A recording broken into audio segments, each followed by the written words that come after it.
Nesse vídeo, nós calculamos heuristicamente o volume de uma bola fechada e depois faremos um teorema em que comprovamos que o argumento heurístico fornece o valor correto para o cálculo do volume supracitado. E como principal resultado, nós temos uma fórmula para o cálculo do volume de um sólido de revolução qualquer e faremos uma aplicação. Nós chamaremos de B barra a bola fechada de centro em O e raio R. Eu vou considerar um poliedro convexo, que eu vou chamar de P, de faces F1, Fn, inscrito na esfera sigma de centro O e raio R, que é exatamente a fronteira de B barra. Seja ainda PI a pirâmide de vértice O e base FI e HI como sendo a altura de PI, isso para ir variando de 1 até N.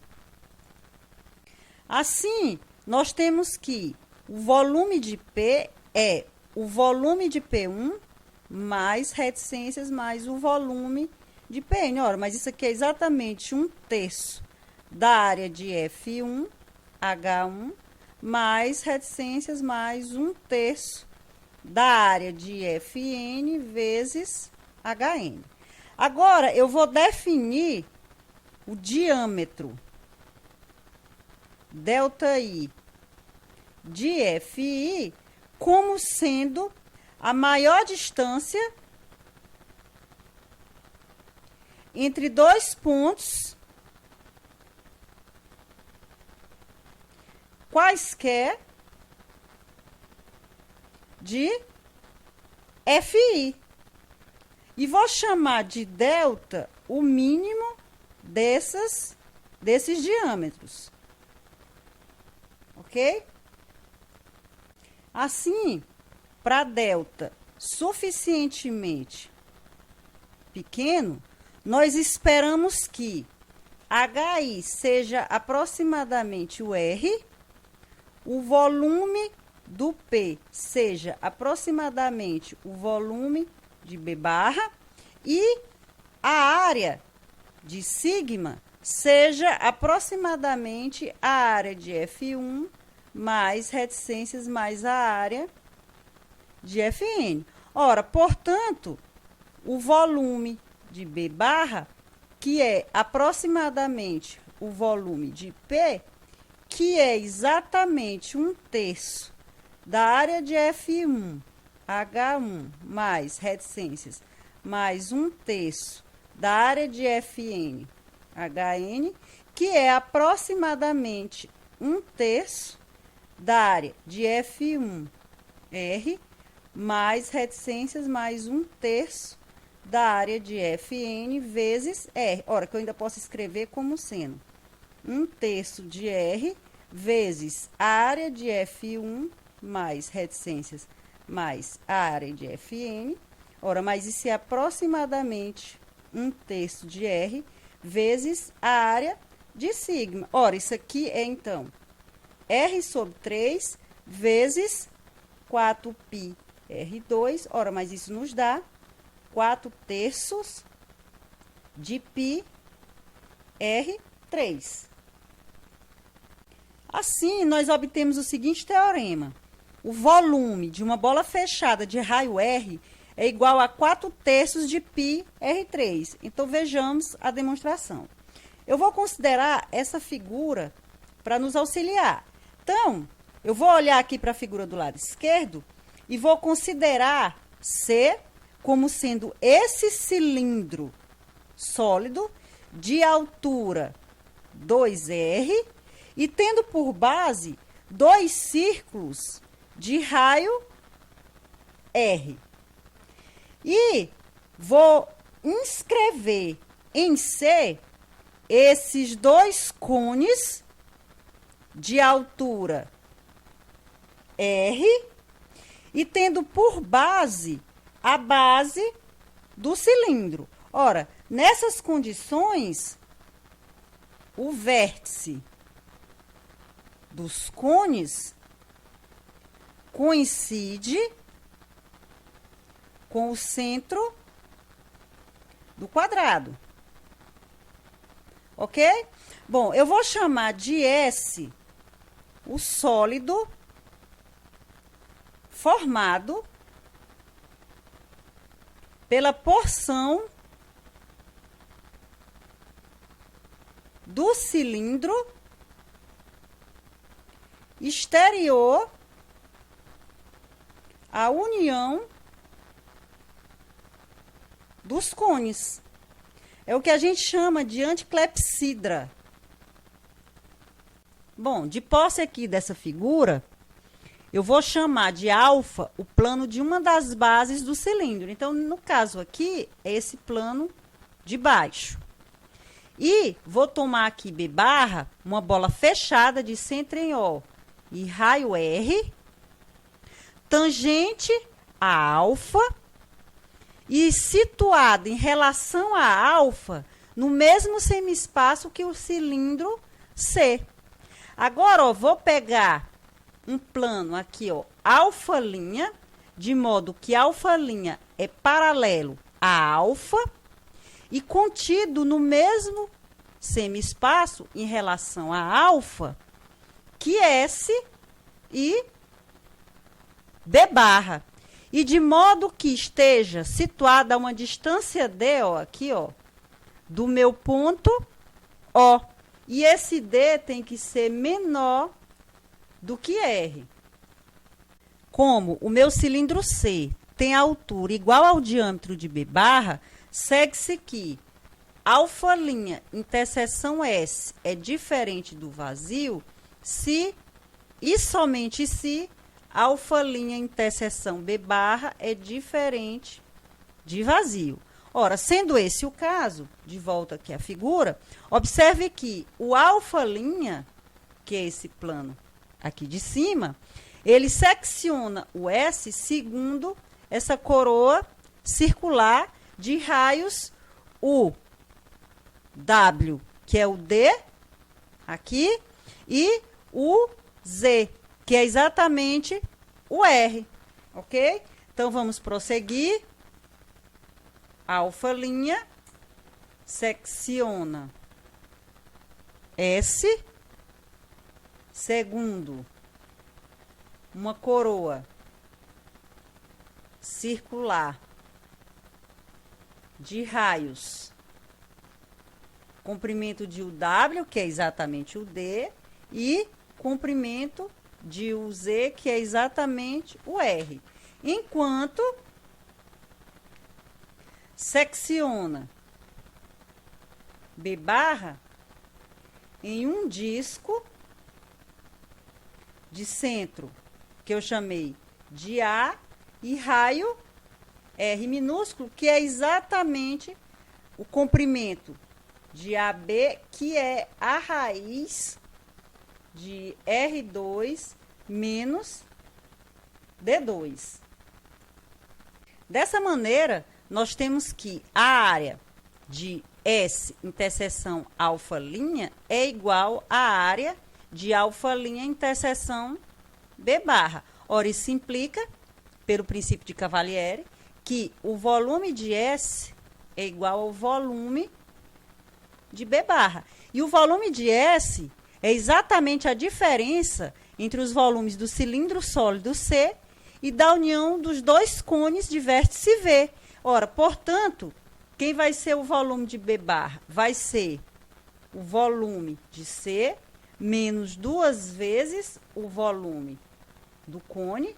Ora, mas isso é πr2 vezes 2r menos 2 vezes 1/3 de πr2 vezes R. Ora, mas isso é exatamente 4/3 de π R3, que era o que nós queríamos demonstrar.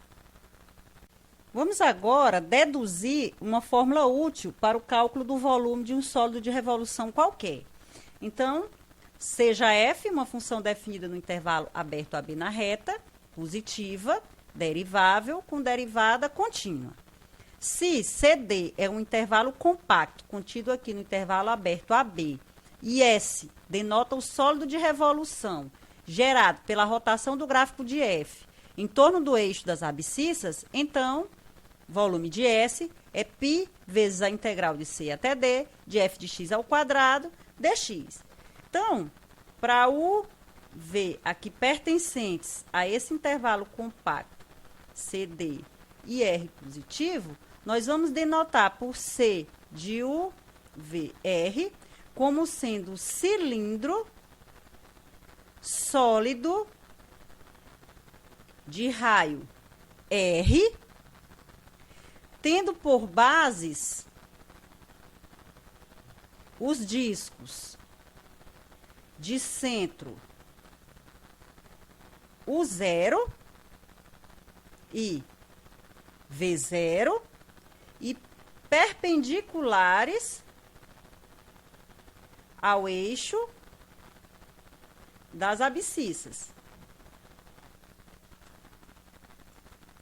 Vou tomar também uma partição P do meu intervalo CD da forma C igual a x0 menor do que x1, menor reticências menor do que xn igual a D, de modo que o ΔXi, que é exatamente o xi menos o xi menos 1, seja D menos C sobre N, isso para ir variando de 1 até N.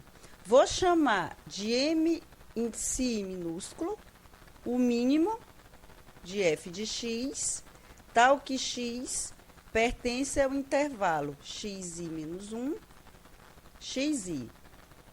E vou chamar de M em si maiúsculo o máximo dos f de x, tal que x pertence a esse intervalo xi menos 1, xi.